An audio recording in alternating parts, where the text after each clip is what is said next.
Right, good evening, ladies and gentlemen. Please, could I ask you to keep the noise down now? Good evening and welcome. We're going live across the world. There's TV cameras around and TV, so please keep your eyes on those if you can't see us in this corner here. So, welcome to Coffeeberry again. My name's Martin G, and it's my great pleasure to welcome you all here. It's True Story Tuesday. These happen very often, and they have a range of speakers. Sometimes a speaker gets up here and they just chat about their life. We're going to do a kind of a TV talk show in a way here. Our guests tonight need no real introduction, but we're going to do it anyway.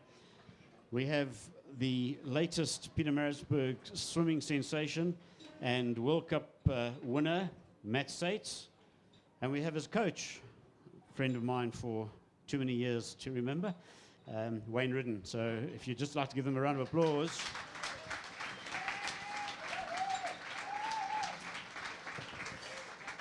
So what I'm going to do, we're just going to go through the questions and answers, and let's see how it goes. We'll have a break at about 40 minutes or so, and then we'll come back and we'll do a proper question and answer session afterwards. So if you've got questions, please don't make them difficult for us, but write them down and we'll chat to you afterwards. So, Matt, pick up the microphone, my son. Right. Thank you. At the beginning of October, you left to go to a little swimming competition. And you started off in Germany, if I'm correct. When you left, did you think that you would come back with 13 gold medals, 4 silver medals, and 1 bronze medal, and a couple of world records? What are your thoughts about that? How do you feel? Yeah, it was obviously super surprising and couldn't be more grateful to have got them. So, yeah, but I wasn't going in thinking about that at all. What was your initial target when you went? What do you intended to achieve? I mean, yeah, I think the top 10 was to make the top 20 out of the competition. So that was like the goal going into it. Okay. So your coach is sitting next to you. Wayne, what was your target for Matt? A lot of people don't realize it, but the target was set when he went to 157.6 in the 200 RM at the end of May at Kings Park. And in doing that, he got within 0.5 of Darian Townsend's 200-meter individual medley South African record long course. And with them just basically cancelling the World Junior Championships long course, I had to set new goals for him after Olympics. Because having to qualify for Olympics, you know, I didn't think that we were going to get the best times out of him at Olympics, so we had to look at something else. So we retargeted the year, and the target was next month in Abu Dhabi at the World Short Course. But I did believe inside me that if we just kept going, we could break Darian Townsend's records that he did in Berlin in 2009, and that was a 151.55 in the 200 RM, and that was the world record set in 2009. And before he set that, he came out to the same pool that Matthew trains in and did the 6 weeks preparation to go and break that record. He also set the South African record in the 200 freestyle at that same pool. So that was my target for Matt, but I didn't bother about telling him. And the reason is because, you know, there were 2 things happening. The World Junior records were slower than those 2 times. So in going in there, you never know who's going to pitch up. So you've got to wait until you get there. So once we got there, And I think Matt would agree. I don't think when he stood up, he felt he could beat somebody like Kyle Chalmers. But he did. So Berlin was like the highlight, I think, of the whole year by taking 2 of the World Junior records, plus going faster than our best previous swimmer from SEALs. Yeah. So obviously Kyle Chalmers is the Australian fellow, and we'll talk about the other swimmers in a moment. But I think what we like to do now is just show you that 200 medley where he won the record. It'll come up on the screen in a few moments.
Matt, seeing that, Wayne, would you like to pop back here? Seeing that, Matt, again, how do you feel now, knowing that you were so far ahead and that you'd broken this record? What goes through your mind when you break a record like that?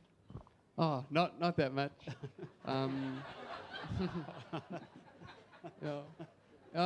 Yeah, but it's just nothing really, no thoughts really, but all the hard training before that. Sure. Had to sacrifice a lot. So for that to happen, yeah, it's a relief. Cool. So let's talk about the sacrifice, because you've been swimming since you were 9 years old, and prior to this evening, Wayne told me that when you first started, you were quite a short little fellow, and you were training against bigger guys. You were swimming against bigger guys. How did you overcome that? What was done to make you overcome that and make you realize that you could actually compete with these people? I think I always just had such a competitive mindset. I've always never wanted to lose in the pool. If it was in warm-up, or especially when I was younger, I never liked to lose warm-up or anything. So yeah, I've just been super competitive and always wanting to win during training, I would say. Let's ask your coach, because he'll tell me a different story.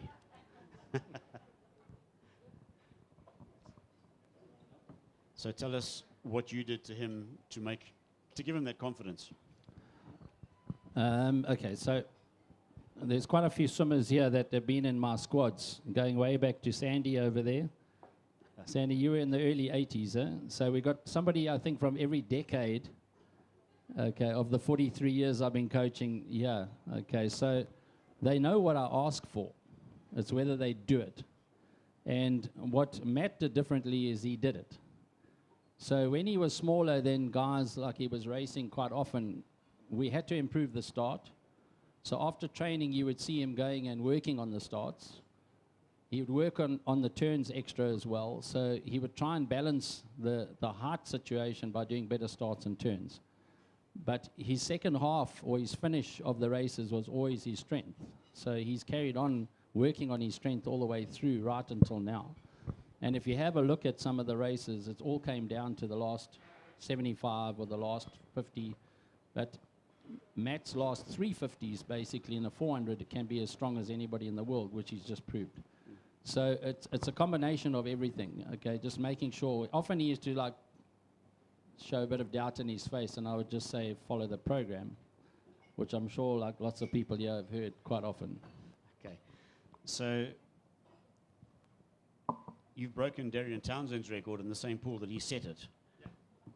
Does that make you feel like the champion that you are? Because it's a big thing to break a long-standing record. How long has that record been there?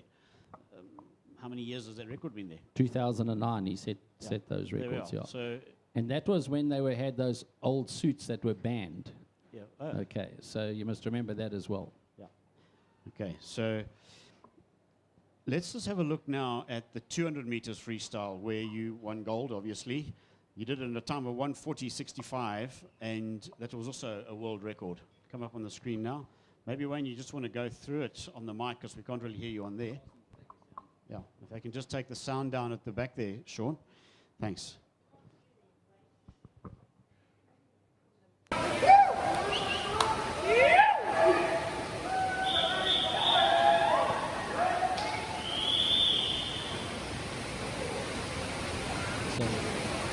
Dennis Rapsis is in the race as well as Kyle Chalmers. And Matt pulled out the time for that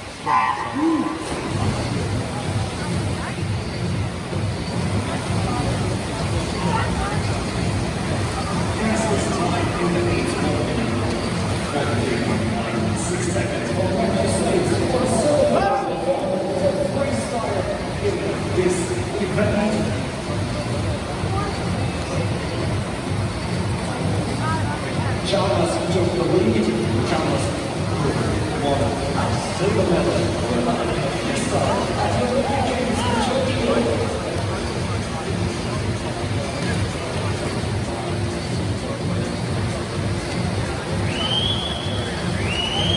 Chalmers still in the lead, but the Nazis and States are very tight.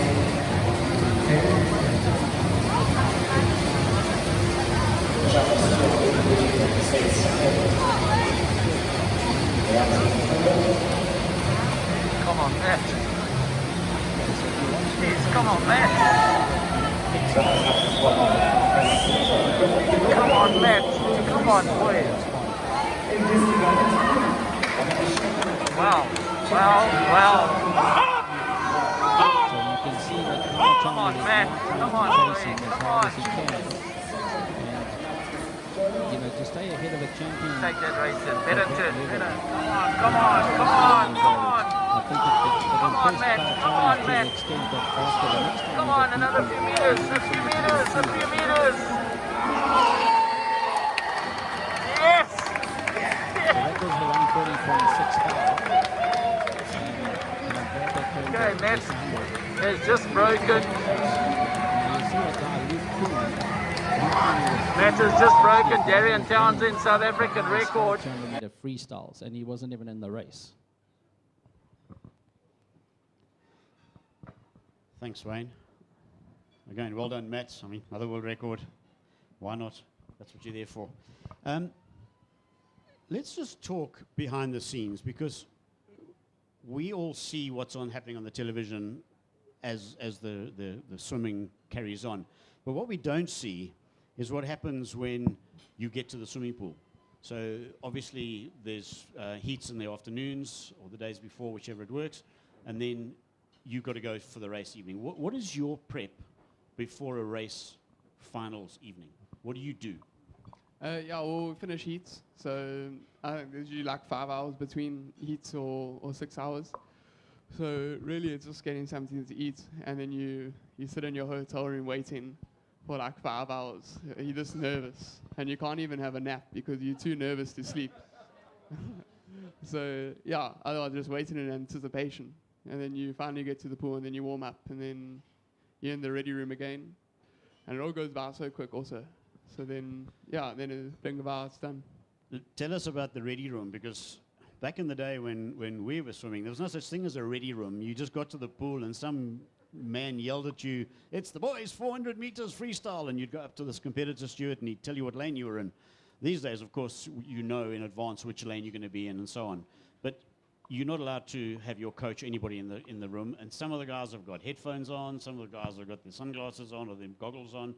What is your process in there, and how long are you in there for? I think it's 15 minutes or something before the race that all the competitors come in the ready room together. So you'll spend like 15 minutes with who you're going to be racing against. So you don't, nobody really talks. Everyone just kind of does their own thing. But yeah, it's usually really quiet. Maybe someone says hello, good luck. But yeah, other than that, not really much. So there's no evil eyes between all the swimmers saying, nothing like that. No, I don't think so. Maybe. Well, we'll see after the next race. Yeah. They'll give us our name on like a sticker that we stick in our shirts. Yeah. Also, so they can recognize us, I think. Okay. And then you walk out, and then they call your name out. And as we all know, they got most of the names wrong of the South Africans. We had a Coetzee. We had a Visagie. Somebody said they called you Sarties in the beginning, but I don't know. I didn't hear that one. But yeah. So you've been compared now to the great Michael Phelps. And it's always difficult when a swimmer or a competitor is compared to a great. How does that make you feel? Because, you know, you've got a long way ahead. You've got a long career ahead of you. Everybody's expecting more than 14 medals the next time you go out. So, you know, no pressure. But, I mean, how does it make you feel to know that you're in the same category as Michael Phelps? It's awesome. Yeah, awesome to be talked about and to be in the conversation with others like that. But, yeah. So. And let's talk about the man you swam against a lot. And in cricket terms, when a bowler has a batsman every single time they go out, they call him his bunny. And I don't want to be disrespectful to Dennis Rapsis because he's a great swimmer. But young Mr. Rapsis was behind you every single time, and he just was unable to beat you. Was there a relationship outside of the pool with a guy like him? Did you see him outside the pool, or was it just at the pool that was it done? We stay in the same hotel and we eat the same time. So we definitely chat. The friendship definitely grew. Okay. Especially because it came so close down. Because he was also trying to win points and win some money. And if you come second, you get minus a whole bunch of points. So it's quite a fatal thing. Yeah. So but he didn't take it too personally. So that was nice. Oh, that's good. Because he's, you know, like I say, he's your bunny now, really. But that last race, we'll show that in a minute. We'll show that final race just now. But the other race where you got your world record was in the men's 400 freestyle. So we've got 3 clips that we're going to be showing you now. It's the start, the middle, and the finish. And Wayne, again, if you'd like to just talk him through that. And we can see how he won the medal in the 400 freestyle in a time of 3 minutes 37.92 seconds. The reason why this has to be broken into 3 parts is it would take too long to download on.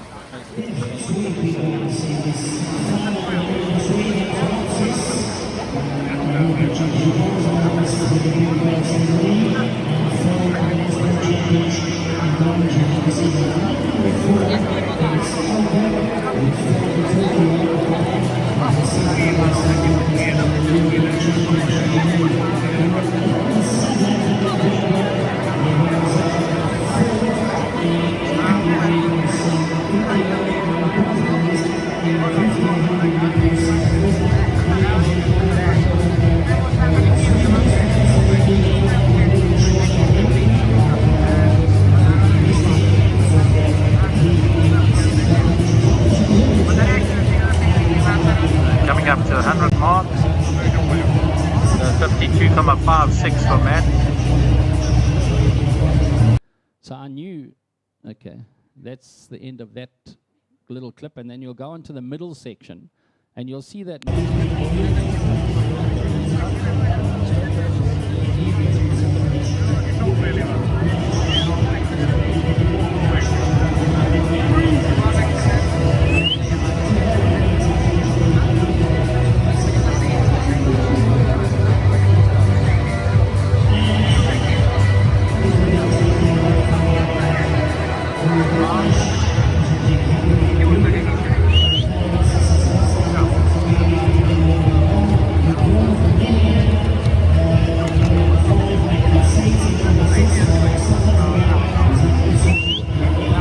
149.18. So what Matt was thinking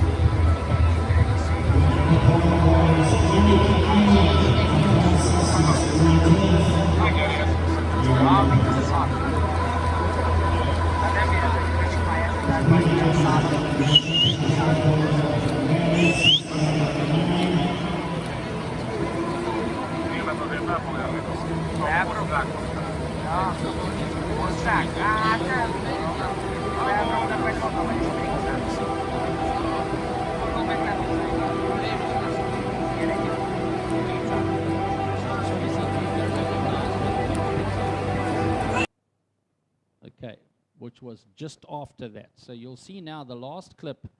Okay. Coming up to the final 100 meters now. This now is the last 100. Okay, now watch this 250s to go. Watch this 50. Look at the kick from Matt. Look at the stroke rate. But Raxis is slower. So straight away. The 27.7 for that 50, so if Matt can come into the 26s, is he going to be able to catch him? So Rapsis on the other side there, perhaps went down a little bit hard, and it looks like Matt could be going fast enough to win this. Certainly going to put pressure on him on that last 50, so 50 to go.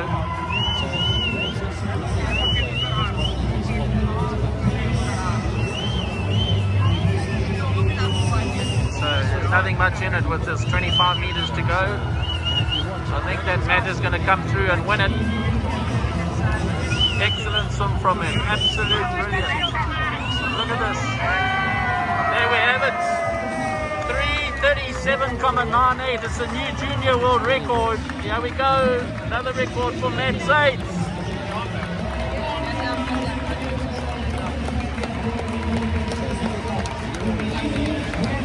Yes.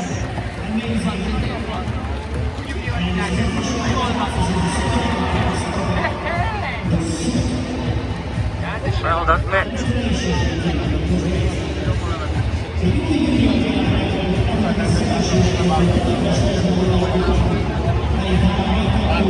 400. He ended up breaking a 26 and going at 25.7 on his final 50.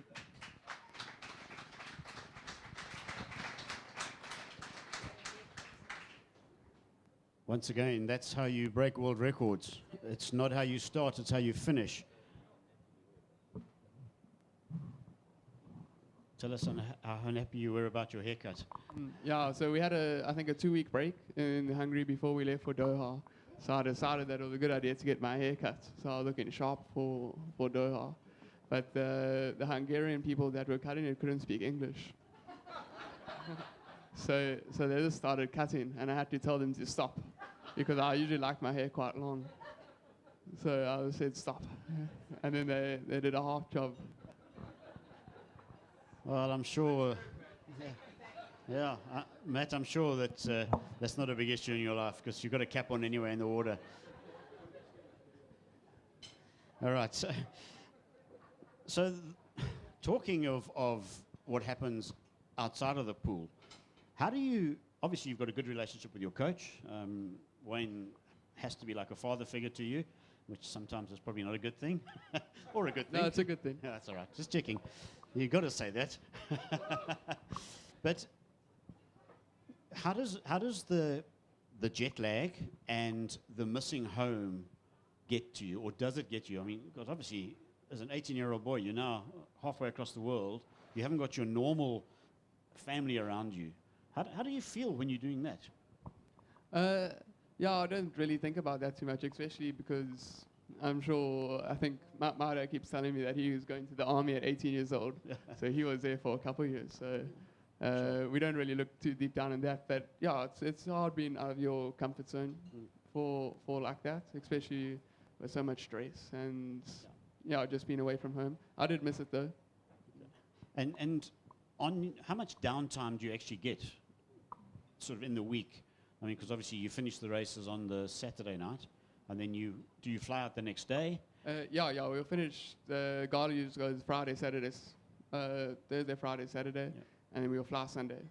And then you go to your next venue? Yeah, and then we arrive on Monday and then prepare for the Gala. And how soon does he get you in the swimming pool? I think we usually try don't skip a day, but sometimes we end up skipping a day. Okay, so you don't sort of get off the plane and go straight to the pool? I think sometimes we do. Okay.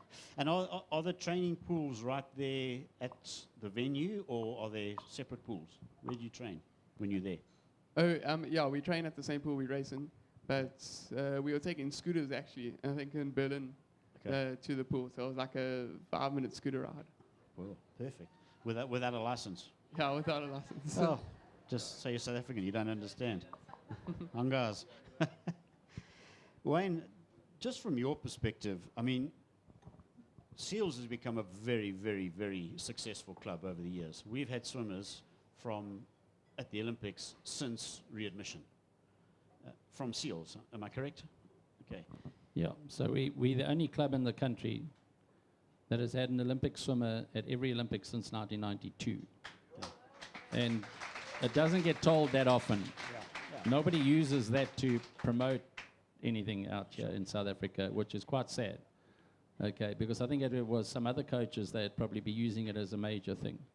But I think for a little city like Pietermaritzburg, and I'm going to say this, okay, you'd think that the municipality here, council or whatever, would support us a little bit more for the fame that we bring to the city, okay, compared to 29 million rand to a soccer team that loses everything.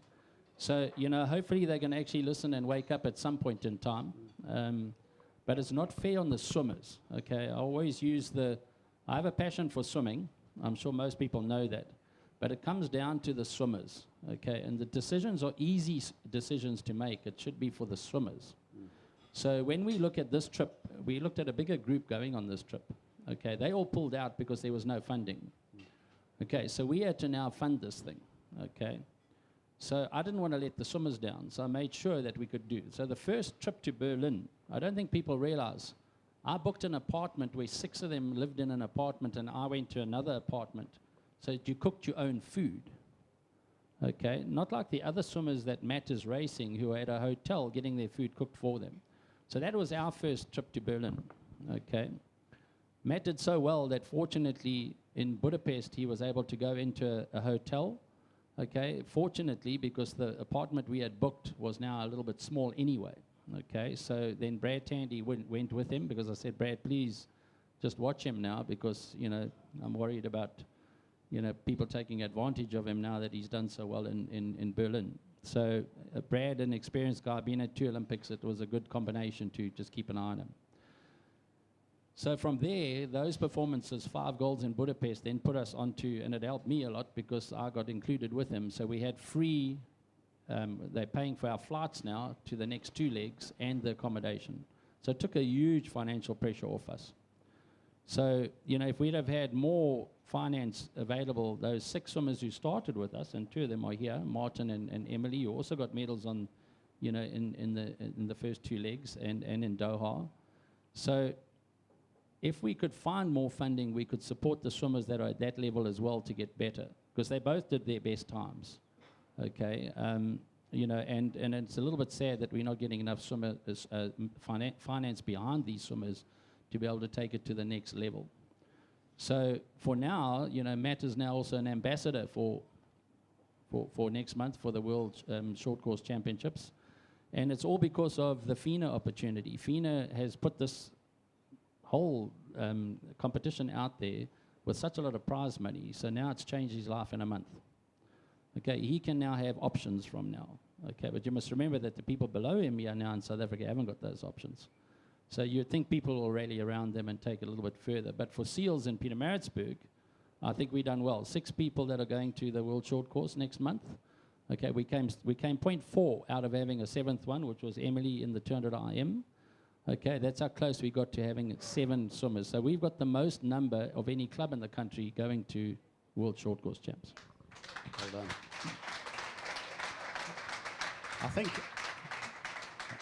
I think it's an opportune time just to ask Martin and Emily, would you mind just standing up so people can see who you guys are? Because you guys were also...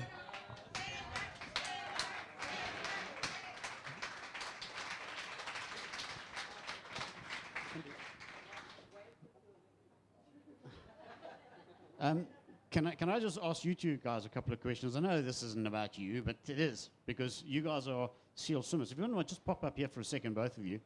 I won't put you on the spot much. So you can just close so the camera can see you, and just grab that microphone there. So this is Martin Binedell and Emily Visagi. Visagi.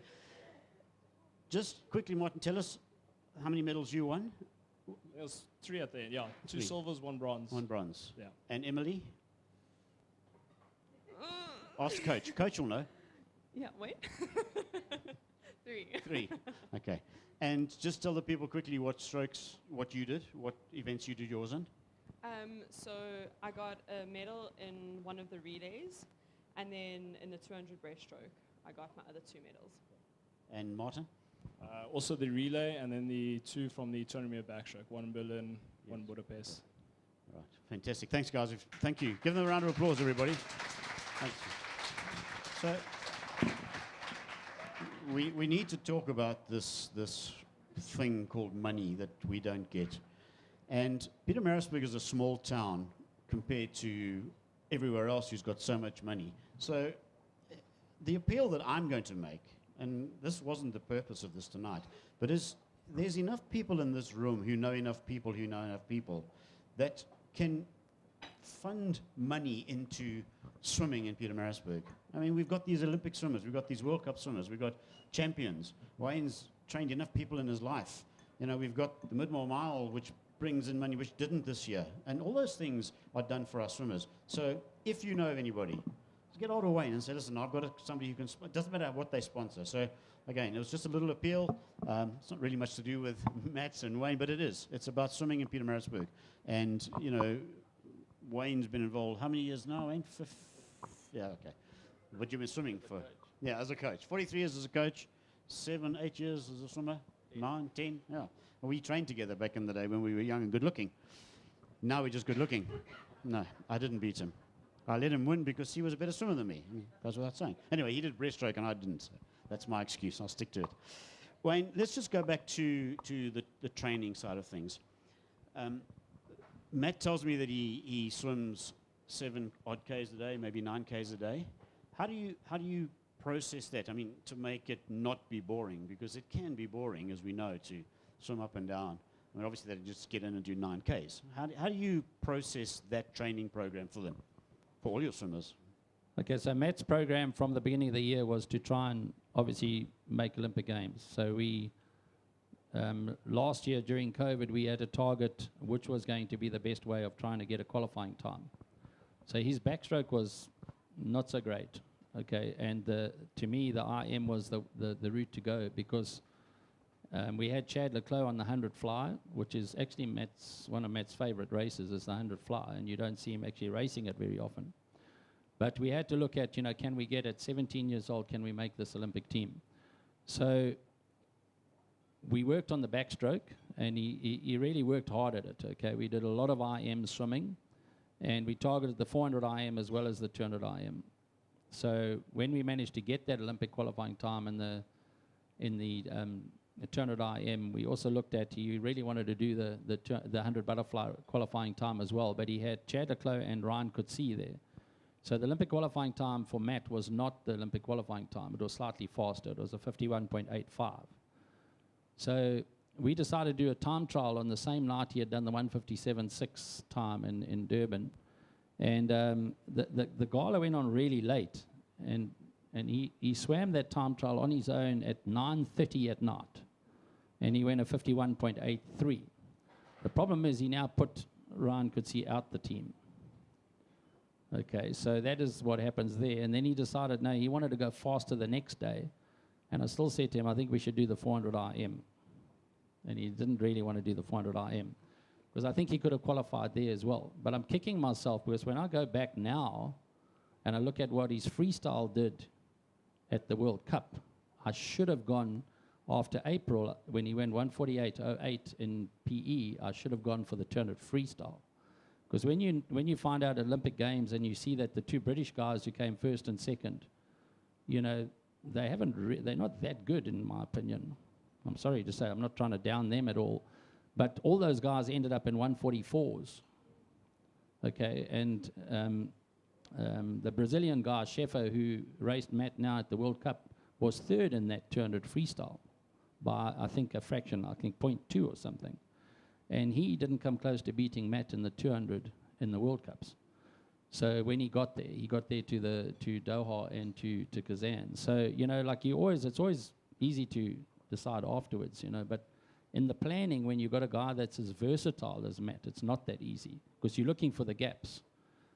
He's fortunate that he can go to the World Short Course Champs next month, racing 5 races. The first day he's got 400 freestyle and 200 IM. It's a heavy program. He's got to swim a heater final. You've got to swim fast. You can't just go easy and make the final.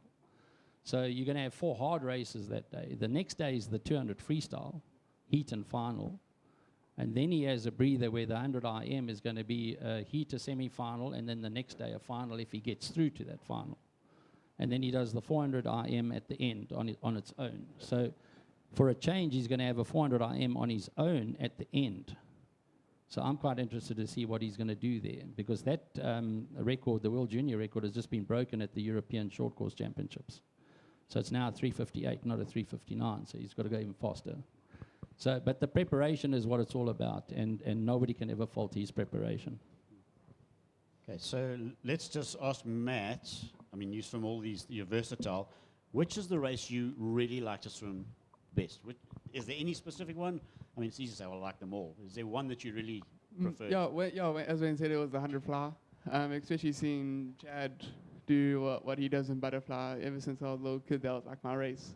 But yeah, obviously we've drifted from that. We look for like the open races. What race is going to be the best, especially now that you're looking at and you have beaten and Chad once, haven't you? Yeah. How did he feel about that? Just pat you on the back No, and say, well done. he's a very competitive person also. We trained together for a little bit also. So, yeah, obviously he's not going to be happy that he lost, but it's just part of it. Yeah, nobody remembers who comes second, eh? That's the thing. Although they do here, because you got 4 silver, so we remember that. You've got a month now, and you're off to the FINA Worlds from the 16th to the 21st of December in Abu Dhabi. And you've got a month now to prepare. How do you keep yourself from getting injured or I mean, you won't overtrain a swimmer. You'll try not to. But how do you stop yourself from getting injuries and picking up an injury? We just got an ice bath at the pool. So it's enough to say after every session you go up in the ice bath for like 5 minutes or something. Right. Then there's an oxygen chamber that I go to, and I have like 2 massages maybe every week. So it's like a whole bunch of things for recovery all put together. And what's your special diet? Because all you swimmers these days, we lived on hamburgers and chips in our day. You guys, tell everybody what your general diet is during a competitive season. I don't really eat because of swimming. I just eat because how it makes you feel afterwards, because it says what you are, what you eat. So yeah, a lot of rice, chicken and salads, fish. I stay away from red meats. So I don't have lots of steak or anything like that, because it's a bit hard to digest, and instead of digesting the food, your body should be recovering. So it's just a whole bunch of little things that are there. And supplements? Legal supplements, everybody. We don't do anything illegal here. Legal supplements? I'm sponsored by this company called Ultima. So they're like a whole nutrition company, and they give me shakes, and my mom sells them also. So well, little punt for mom. You want to? Yeah, but so that's good. Okay. All right, we're gonna finish this section off now with your dead heat against Dennis Rapsis.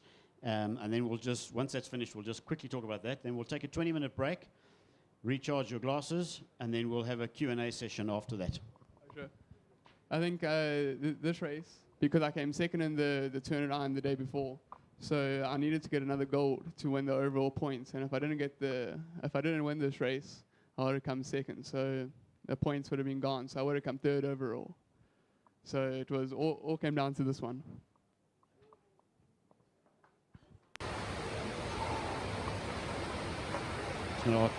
Just going to ask Wayne to talk over this.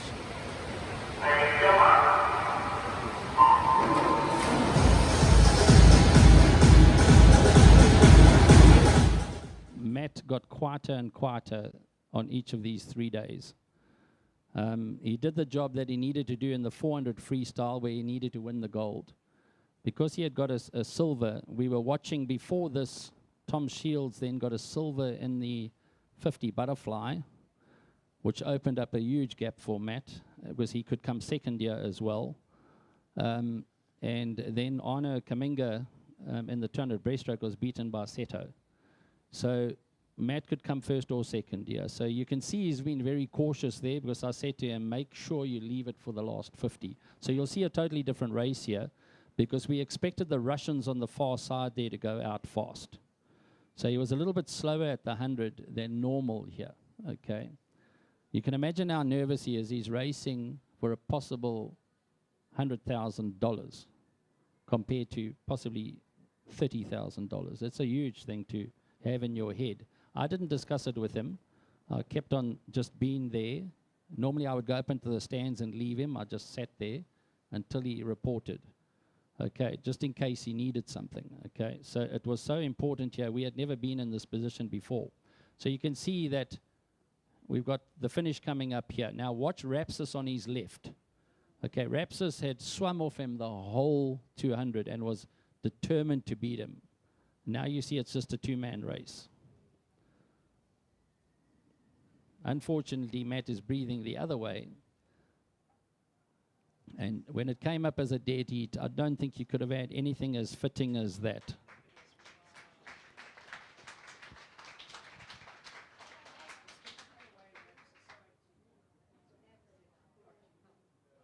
So Scheffer over there, Fernando Scheffer there is the guy that came third in the 200 at Olympics. Okay, so just to give you the idea of exactly what level Matt has jumped to in the space of basically 3 months.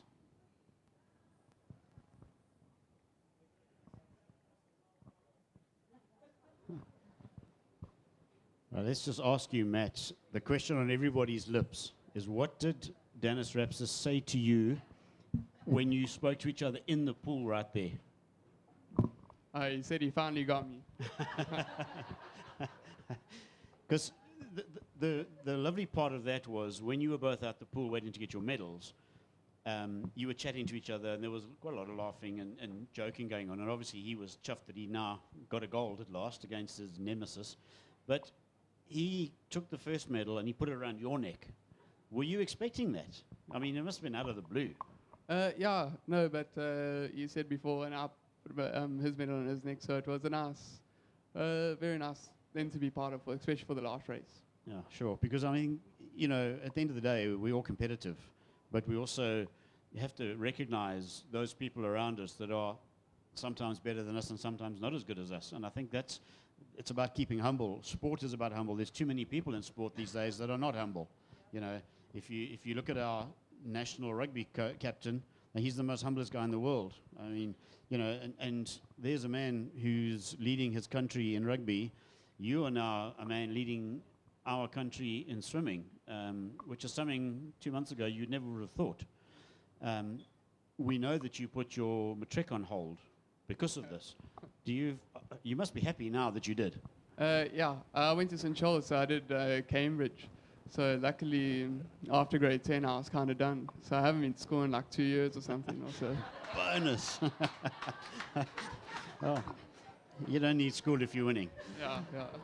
All right, one final question, one final thing I need to ask you before we break is the drug testing.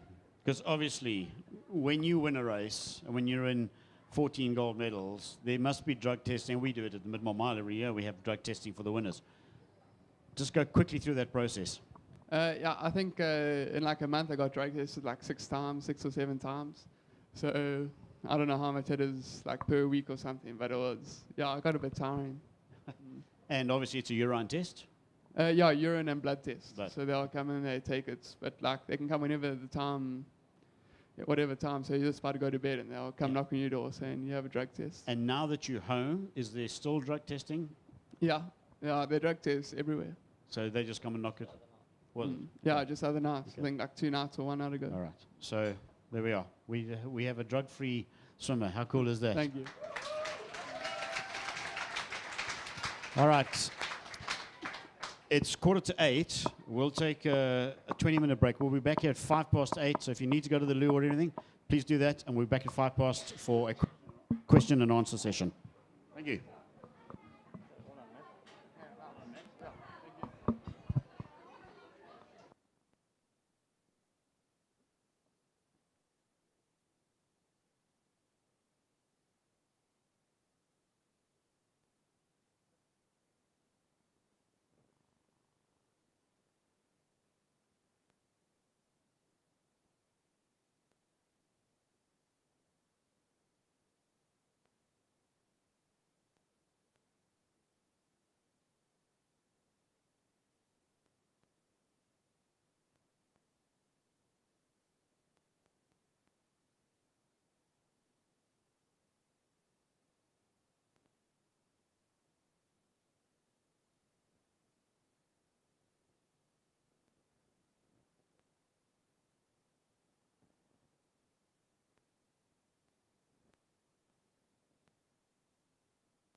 All right, ladies and gentlemen, if you could please start taking your seats.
All right, could I have you back here, Matt, if you don't mind, and Wayne in a second.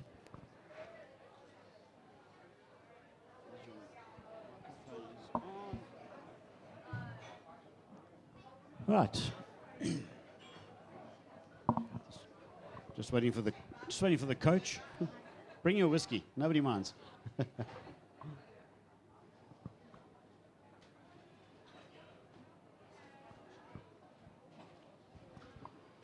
All right. While we're just waiting for Wayne to pop up here, the next True Story Tuesday is coming up.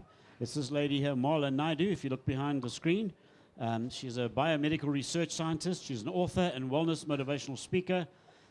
She has a passion for neurology and quantum physics, and she apparently, from what I gather, had muscular dystrophy and has confounded her critics and is able to walk. So that's going to be a good one.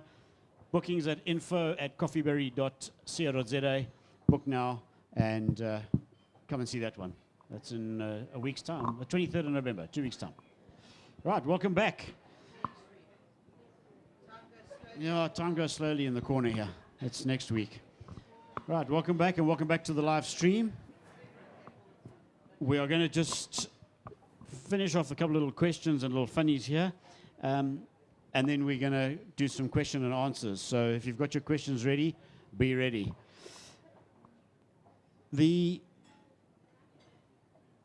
Where was I? All right. Wayne tells me that he needs to tell a story about when they got to Moscow, to the airport. So, Matt, if you'd like to hand him the microphone, and he'll tell you how they almost lost Matt at the airport. Right. So I've never been to Russia. Matt hasn't been to Russia. We've made some really good friends with the Hungarians, and they are warning us about a few things. So I'm very nervous when I get into Moscow's airport and then going to passport control. Now, I don't know if you've been to Tambo. You know what it's like when you go there. It's quite scary. Okay. You don't know what they're going to do. Okay. So in Russia, you definitely don't know what they're going to do because they don't speak English. Okay. And they're going to ask you questions in Russian, even if you're only English.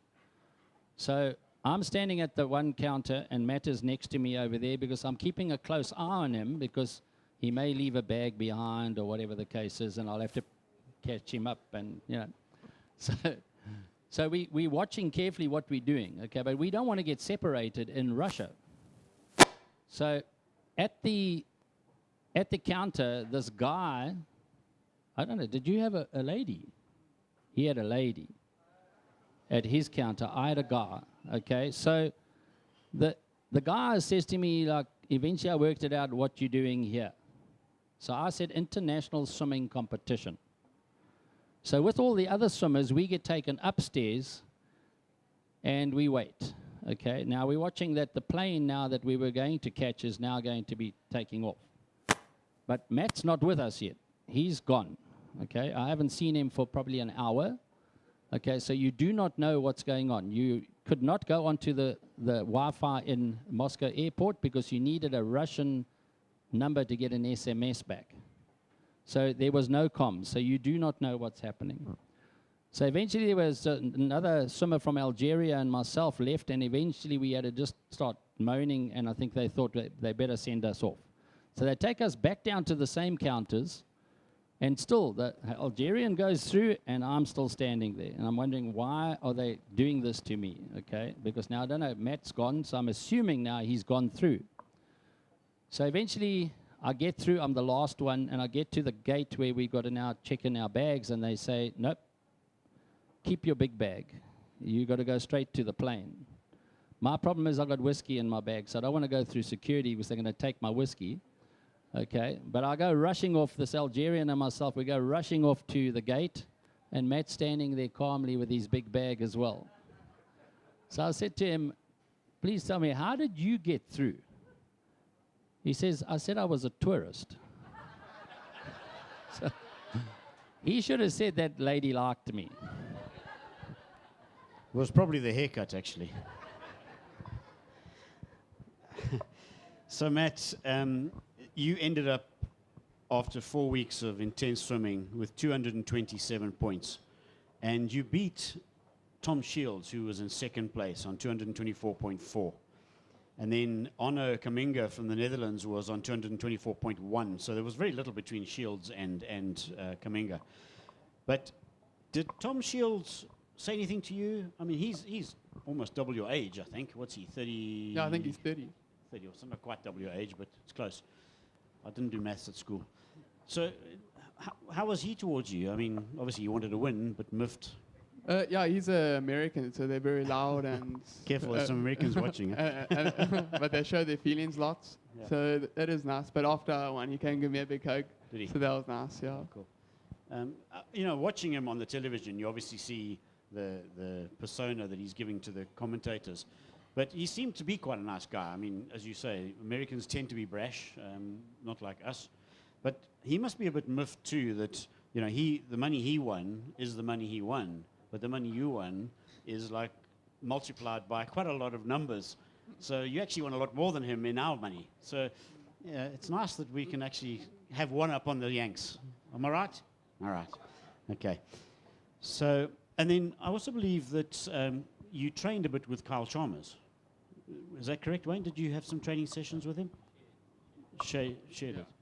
And as a training partner, were you actually training in the same lanes, or were you the same pool? How did it work?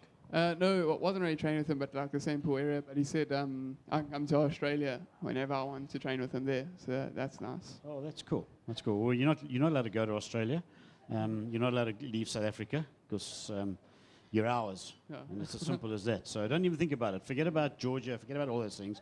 Until you've won the Olympics and you can come back and you can say to Wayne, I'm done, then you can go overseas. Okay. All right, so we're going to do the question and answers. We've got about 15 minutes to go. Anybody with a question, I'll come to you and you can talk into the microphone. Right, come on. Who wants to ask a question? All right, here we go. Here's somebody who knows everything about professional sport. Hi, Bridget. Hello. So I have a question for Wayne and for Matt. I'll start with Wayne. So I left with them going to Tokyo, and Wayne had one bag and a box for the hockey players. Can you just explain how many bags you came back with and why? I came back with one bag. Which was yours, and what about the other trolley full of bags?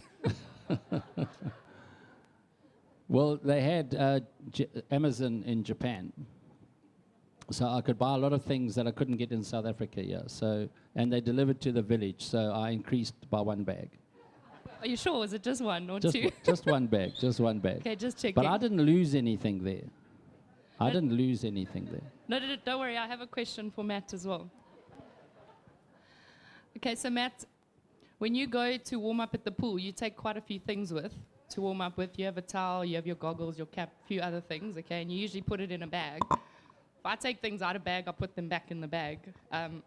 So I want you to explain to everyone, but I want you to stand up and actually call out the name of where it is. So you got to get up off your chair. So if your goggles are there by that light, you must walk to the light and say, this is where my goggles are, and then tell us where the rest of your stuff is placed that would normally be in your bag. Yeah, I think I have like a 2-meter area around my bag. a 2 meter or 5 meter. But yeah, I keep everything out there. Thanks, Bridget. Yeah, I must say, I've been to the swimming pool and I I try got to nothing train too a bit. hard. You go to the swimming pool and he's not there, and you'll see a fin over there with sates on it, and a costume over there with sates on it, and a towel over there. So, Matt, it's just the way you are. Don't change. Right, who else has got a question here? Somebody must have a question. There we go. Here we go. Have one of your fans, Matt. Hello. I've got a question for Matt. How did you find your passion for swimming? Or ever since I was a little kid, I always enjoyed swimming at school, and I guess it was one of the sports that I was best at compared to rugby or basketball or anything like that. So I just carried on with it, and it started from school, and then it just got jumped levels and levels between that. But they're all small steps. Thank you. Oh, cool question, that. Come on, Thank you. if the young girls can do it, everybody else can do it. Who else has got a question? There must be somebody here. Where? Who? Sorry, let me get to you. Right, I used to be a good swimmer in my youth, which was a couple of years ago. Everybody watched Saito beating Matt at the last 200 IM. It's quite clear Matt is faster in the butterfly and freestyle, same in backstroke. But the breaststroke was a bit off the pace. Are you doing anything to try and improve your breaststroke, like trying to find a coach who doesn't drink so much whiskey? I think that was like it must have been like 50th race compared to like the whole month. So it's just draining. So when it came to a breaststroke, a more technical stroke, I was a little bit more tired, just a little more fatigued. So that just comes with it, I think. I'm not going to respond about the whiskey. Okay, so just if everybody can get a clear picture here.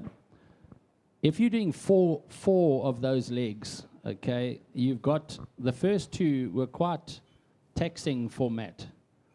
Okay, and when we were in Budapest, we were going to stay there for 8 days. Okay, now we were in an apartment where he was cooking for himself.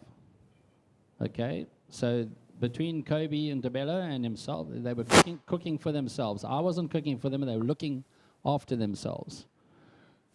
So when he had done so well, I said to him, should we not change and go back to South Africa and have a week back home? Okay? And Matt said, no, he'd prefer to stay in Budapest. When I asked him the same question in Kazan, do you think we should have gone home for that week just to recuperate? He now understood what I was talking about. So one of the important things for any of the swimmers that are here is he was listening and he was learning. So next time he can make a better decision when it comes to preparing for the next level. So Seto only arrived in Doha. He had already done 2 hard tournaments. He had got a silver, okay, and then he got golds. He had 9 golds in a row, and he won a 10th gold in a row in Doha before he took on Seto. That was Seto's first race. So that 100 IM was Seto's first race. The 200 IM was his second race. Okay, very different to somebody who's now raced two of those. So it was a little bit taxing, and Seto's breaststroke is a lot faster than anybody. He won the 200 breaststroke against a world champion, Arno Kaminga. And Seto, although he was beating Matt in the 200 IM, was doing us a favor by beating Arno Kaminga in the 200 breaststroke as well. Okay, for a guy like Seto doing a 201 for a 200 breaststroke, okay, where Matt, I would say, guessing would be around about a 209 now. That's the difference in speed in the breaststroke. Okay, because remember, we had to work on his backstroke to get that medley faster anyway, okay? But the priority for Matt was the 200 and 400 freestyle. He just had to do his best in the IMs. So it was difficult decisions, okay? That's why we dropped off. You'll see in the last 2 legs, we dropped off the 400 IM because those guys that were swimming all 4 legs were starting to get tired. And I'm sure Matt can tell you about the tiredness there. It was very tiring. That's That's Matt, a man of few words. Yeah, I think because the first two legs in Berlin and Budapest, I was just trying to swim my best, and then when I came down to the last two, it was to see there was like money involved now, and so now we have to swim for a substantial amount of money, and it gets and even that having in my brain for like the first time was quite hard. You know, he spoke about Tom Shields and the closeness. Tom Shields was really, really good to us. In Kazan, when Matt won the 400 freestyle, I made a comment to Tom Shields, and I said to him, we were so close to that junior world record. And he said, listen, it's not about the records here and the times, it's about the color of the medal. Okay, so that's what I'm learning from a guy 30 years old that's racing as a professional. And he hasn't been home for, I think, 6 months. Okay, and he's still racing ISL at the moment, but you can see how tired he is. He actually had to fight for a place to go and swim at the World Champs next month because America left him out initially. Okay, so he had to then make a special appeal to be included in there. So he's still going to go on to race the World Short Course Championships before he goes home. And he's got a wife and kids at home. Thanks, Wayne. I've got another young lady who wants to say something to you, Matt. How long has Wayne coached you for? I think for 10 years, ever since I was, 8 years old? Yeah.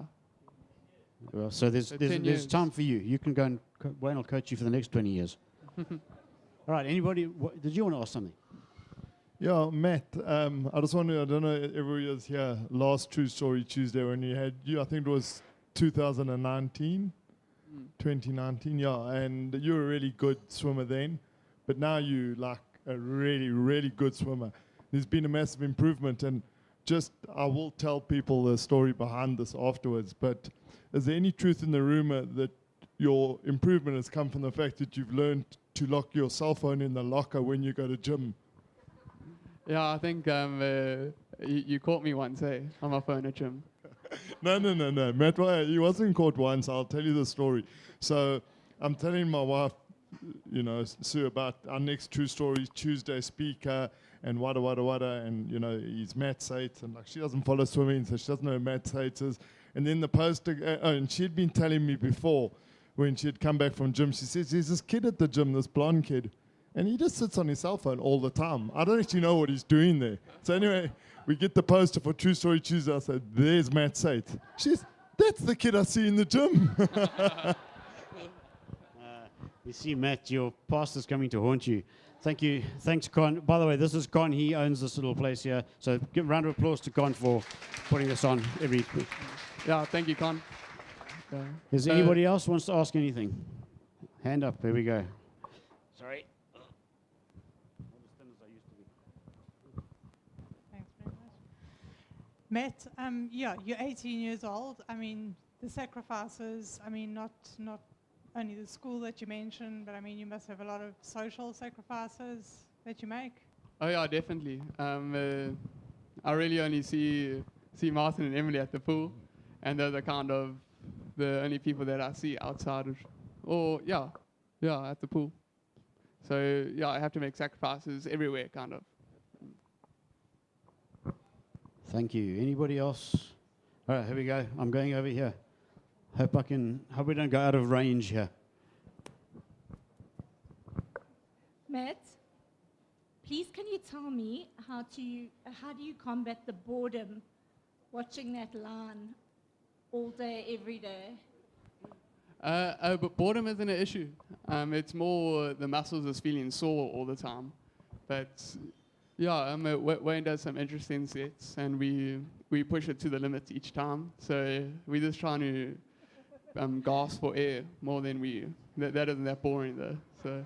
Okay, so for those of us a few levels below you, how can we combat the boredom? Because we start to get quite impossible in the pool. We don't listen to Wayne. We don't follow the program. That's the problem there. Yeah. Oh, okay. Thank you. She just got owned. All right.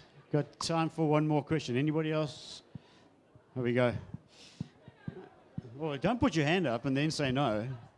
So you say. Another one. All right, we'll do one more here. I don't know if I mentioned, but I'm also quite a good cyclist. But and we tend to get up at 4 in the morning. I didn't hear what sort of hours you train every day. Lucky enough, I haven't been going to school, so I haven't been able to wake up that early. So I think training's going to start at like 8:30, but we only get in the water at like 9. So we swim 9 and get out at 11. So that's like 2 hours. And then from 3 till 5. So it's like 4 hours a day.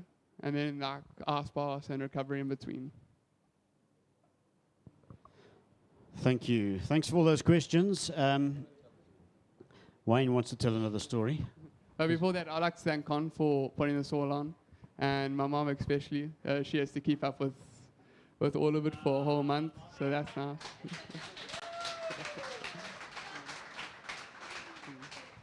And my grandparents from coming all the way from Howard.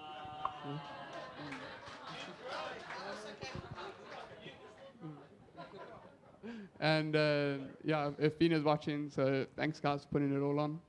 And especially thank you to Wayne, because he made it all possible. So thank you.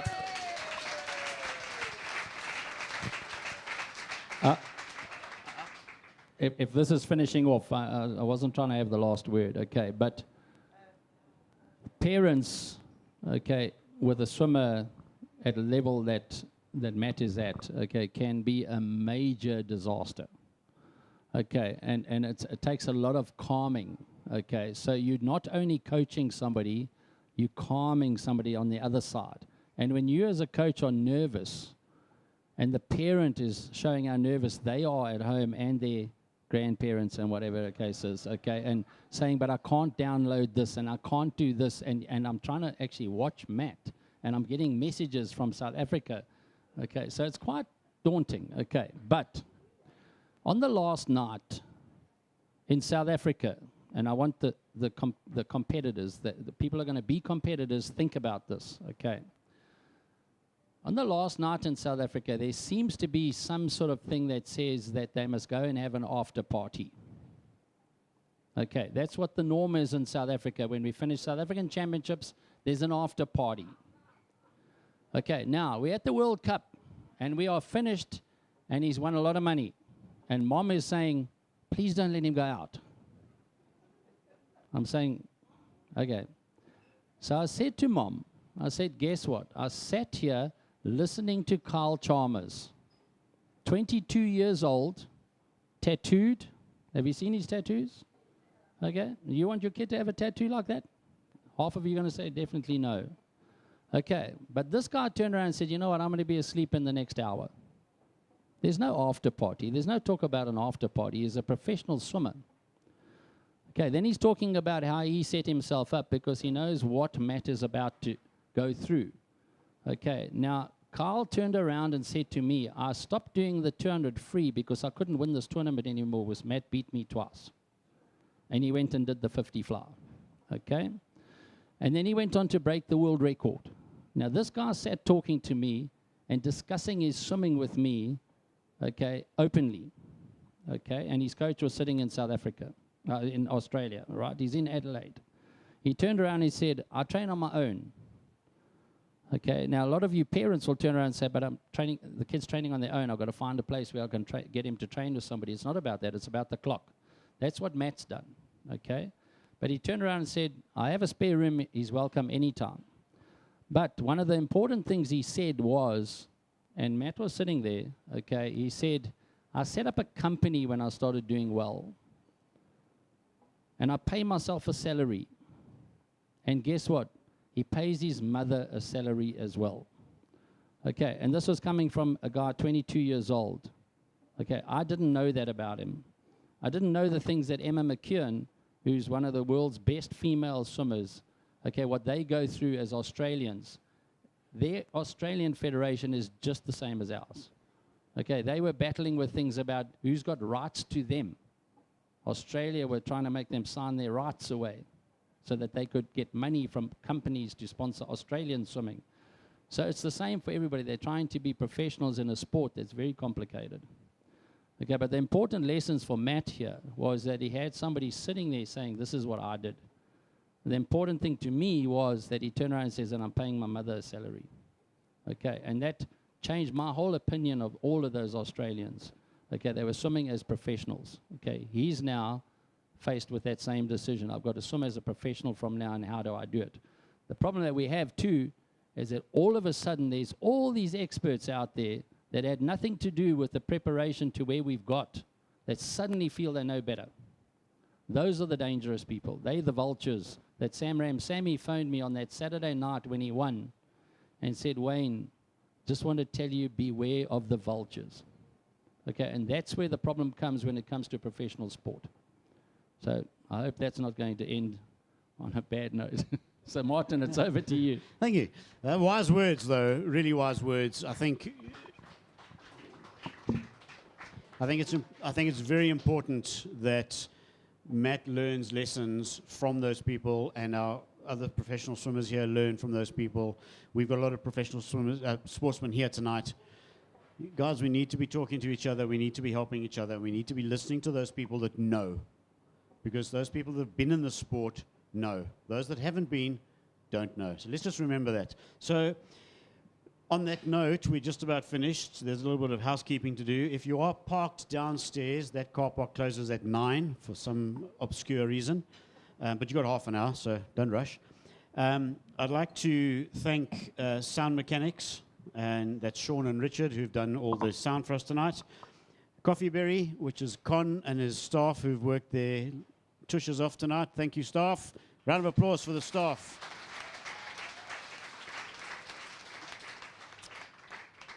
We also got a message from one of our favorite Americans, mid-mile winner, Ashley Twitchell, who said, and Con, this is for you, she said she misses Coffeeberry. So Ashley, if you're listening or watching, thank you very much. Con's very appreciative of that. Ladies and gentlemen, final thanks obviously go to our guests tonight, Matthew Sates and Wayne Riddin. Please give them a big round of applause. Thank you, guys. I'd like to thank you all for coming out. Please, if you're driving home, make sure you've got a car. And we'll see you again soon. Thank you very much. Good night.